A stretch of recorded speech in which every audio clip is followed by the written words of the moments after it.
हम तो भागवत में आए थे, हम ये सब कर सकते हैं कि हम सपा बसपा घर में गुंडे आए, कौन हमारी मदद करेगा। बोले इन्होंने धमकी दे दिया कि हमारा सपा मुखिया से डायरेक्ट संबंध है, हम उठवा लेंगे घर से।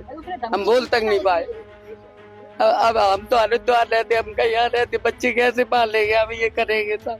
हम ये सब कर सकते हैं कि हम सपा बसपा घर में गुंडे आए, कौन हमारी मदद करेगा।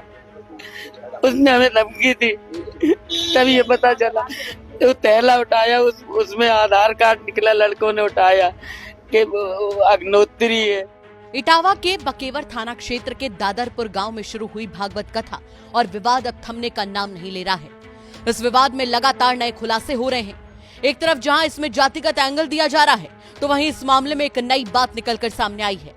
घटना को लेकर जयप्रकाश तिवारी नाम के शख्स ने दावा किया है कि इसमें जातिगत कोई एंगल है ही नहीं। ये वही शख्स है जिनके घर पर भागवत कथा चल रही थी और जहां से इस पूरे विवाद की शुरुआत हुई। जयप्रकाश तिवारी ने दावा किया कि उन्हें धमकाया जा रहा है। उन्होंने यहां तक आरोप लगाया कि कथावाचक मुकुटमणि यादव और उसके साथी संत कुमार ने उनकी पत्नी के साथ बदसलूकी की, जिसके बाद ही विवाद बढ़ा। अब जयप्रकाश तिवारी रोते हुए गुहार लगा रहे हैं कि वो तो बस भागवत कथा करवा रहे थे, उनको जाति से कोई मतलब नहीं था, लेकिन उन्हें धमकाया गया। तो ये एक थे या दोनों थे? ऐसे अंगुली, हाँ, इधर इससे लगाओ, इधर इससे लगाओ, तुम्हें कर नहीं आता, ये करो, ऐसे करो, तुम्हारे देवता कहाँ हैं, अंदर ले गया, फिर वहाँ से आया। धमकी, ये आप क्या कर रहे हो? तो बोला ये कुछ नहीं है, तो हम स्वामी हैं और वो भागवताचार्य हैं, हमारे तो लोग पैर धुलते हैं, हमारा टच करने से कुछ नहीं होता है। लेकिन ये जो बात थी कि यादव जाति के, इसलिए ऐसा उनके साथ नहीं काटने वाली बात नहीं, हमें सन्यासी और आचार की कोई जात नहीं होती है, कोई भी हो, जिससे कोई लेना ही देना नहीं था। वो जिस सब बवाल बनाया हुआ है, यादव जात से कोई लेना देना हमका। और चोटी काटना ठीक था? नहीं, ये तो जिन्होंने किया है मुझे पता, वो जाने। इस घटना की सूचना गलत है, पुलिस को दी थी? ये गलत है, लेकिन उन्होंने जो व्यवहार हमारे साथ किया खाना खाने के टाइम पे, हम आपको सत्य बता रहे, तो इन्होंने इनसे अभद्र व्यवहार किया। उस समय आपने फिर पुलिस को क्यों नहीं बताया? पुलिस, इन्होंने धमकी दे दिया कि हमारा सपा मुखिया से डायरेक्ट संबंध है, हम उठवा लेंगे घर से। हम बोल तक नहीं पाए। अब हम तो हरिद्वार रहते, हम कहीं यहाँ रहते, बच्चे कैसे पालेंगे, हम ये करेंगे सब। हम तो भागवत में आए थे, हम ये सब कर सकते हैं कि हम सपा बसपा घर में गुंडे आए, कौन हमारी मदद करेगा। उसने हमें धमकी दी, तभी ये पता चला।